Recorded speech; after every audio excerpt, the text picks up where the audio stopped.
اب جو بندہ اللہ کے فرمان کے مطابق اپنی زندگی دنیا میں بشر کی، وہ بندہ یہاں بھی مزے میں ہے، وہاں بھی مزے میں ہوں گے۔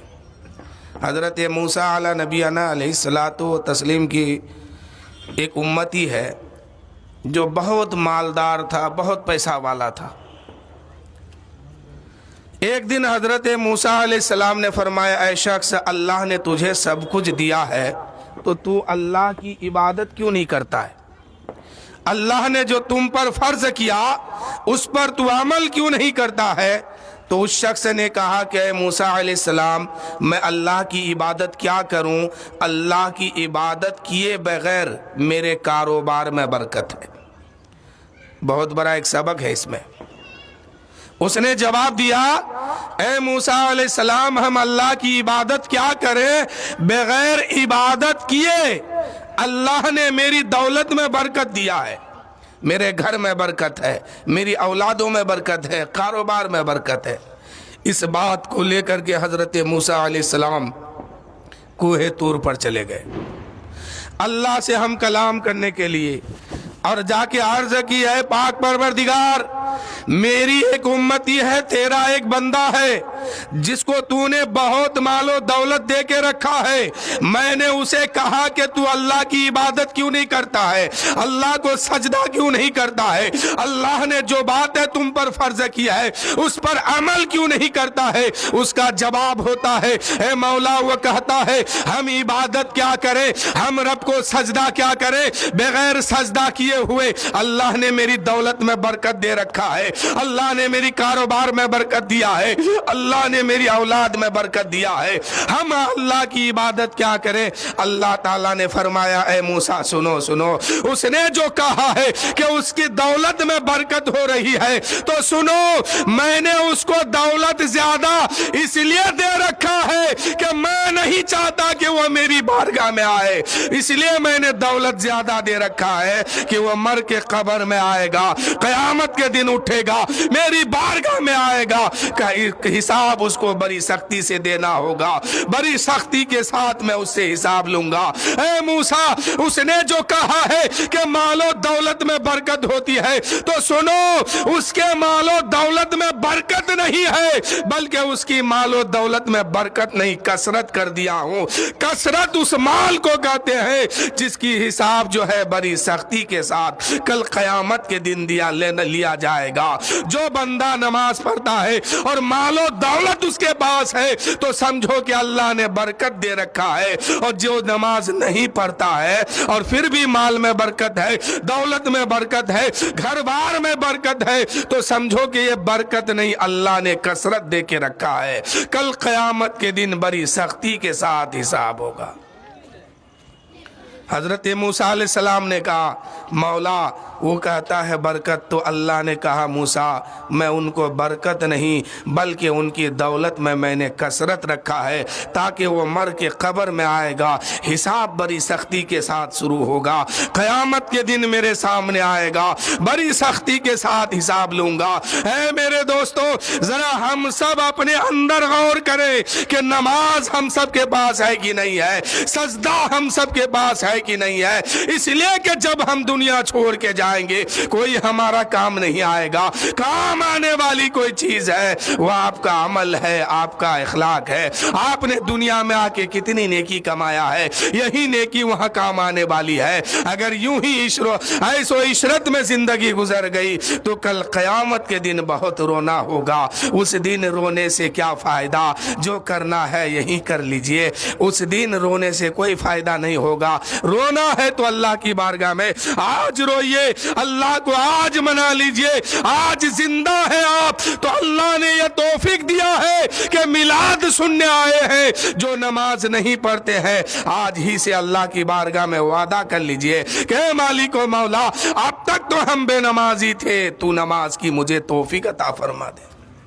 لیکن میرے دوستو، قوم کی حال یہ ہے کہ ایک گھر میں اگر 5 لوگ ہیں تو بوڑھا جو ہوتے ہیں یا بوڑھے حضرات جو ہوتے ہیں یہ لوگ مسجد پکڑتے ہیں، گھر کے لوگ سوچتے ہیں کہ یہی کام چلے گا، ایک آدمی پڑھ رہا سب کوئی پاس ہونا چاہتا ہے، لیکن ایسا نہیں ہے۔ ہر آدمی کا حساب اپنے اپنے ساتھ ہوگا۔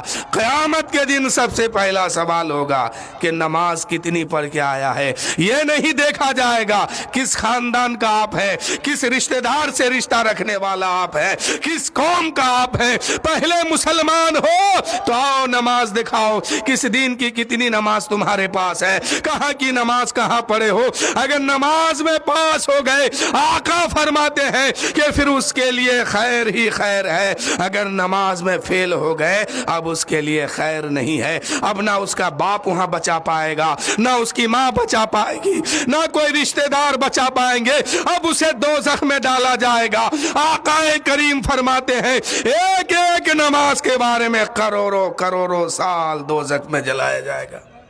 جس نے جان بوجھ کر کے ایک ایک نماز چھوڑ کے اس دنیا سے چلا گیا، قیامت کے دن اگر اللہ کا فضل نہ ہوا تو ایک ایک نماز کے بدلے میں کروڑوں کروڑوں سال اس کو دوزخ میں جلایا جائے گا۔ آج ہی سے آپ ایک بات طے کر لیجئے کہ بحیثیت باپ اگر اپنے بچوں سے سچی محبت ہے تو اس کو نمازی بنائیے۔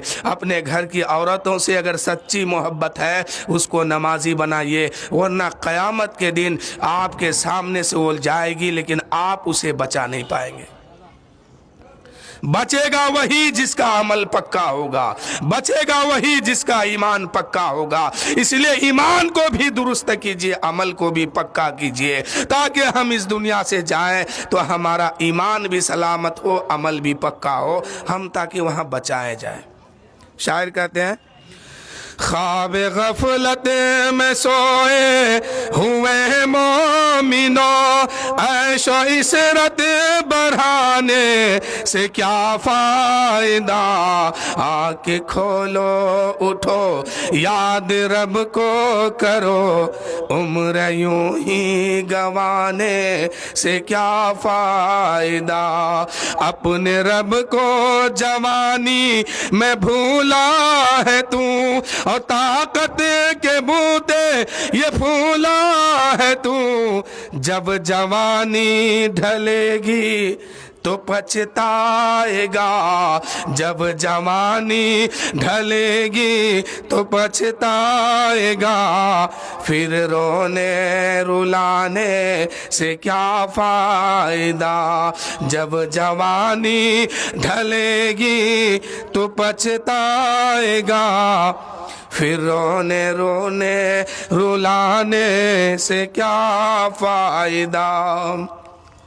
کتنا مشہور قصہ ہے نمرود کا، وہ بھی انکار کرتا تھا معبود کا، اس کے مغز کو مچھر نے کھا کر کہا، یوں برائی جتانے سے کیا فائدہ۔ نمرود کو تو سارے لوگ جانتے ہیں نا، بہت بڑی دولت کا مالک تھا یہ۔ حضرت ابراہیم علیہ السلام کے دور کا ہے۔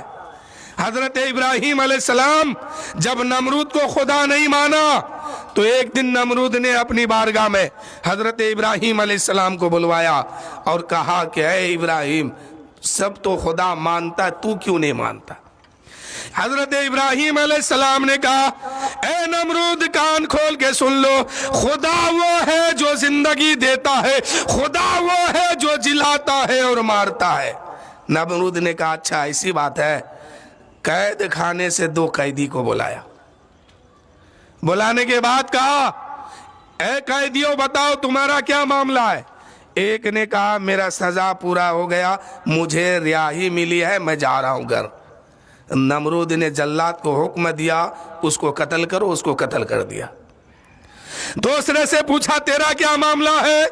اس نے کہا کہ ابھی سزا مکمل نہیں ہوا، ابھی مجھے قید میں رہنا ہے۔ تو نمرود نے اس کو آزاد کر دیا اور کہا کیا اے ابراہیم یہ کام تو میں بھی کر سکتا ہوں. حضرت ابراہیم نے کہا بہت بڑا تو پاگل ہے, اس کو زندگی دینا نہیں کہتے ہیں, اس کو موت دینا نہیں کہتے ہیں. خدا وہ ہوتا ہے جو انسان کو بناتا بھی ہے اور اس کو موت بھی دیتا ہے. خدا کا کام کھلانا بھی ہے, خدا کا کام پلانا بھی ہے, خدا سلاتا بھی ہے, خدا زندگی بھی دیتا ہے. نمرود نے سارا کام کر رہا ہے اور کہتا کہ یہ کام میں بھی کر سکتا ہوں. حضرت ابراہیم نے ایک بہت بڑا پتھر کا چٹان لایا ہے اور لا کر کے نمرود کے سامنے رکھا ہے اور کہا اے نمرود اگر تو خدا ہونے کا دعویٰ کرتا ہے تو کان کھول کے سن لو, میرا خدا وہ ہے جو پورب سے سورج کو نکالتا ہے پچھم کے طرف ڈباتا ہے. اگر تو خدا ہے تو پچھم سے نکال پورب میں ڈبا,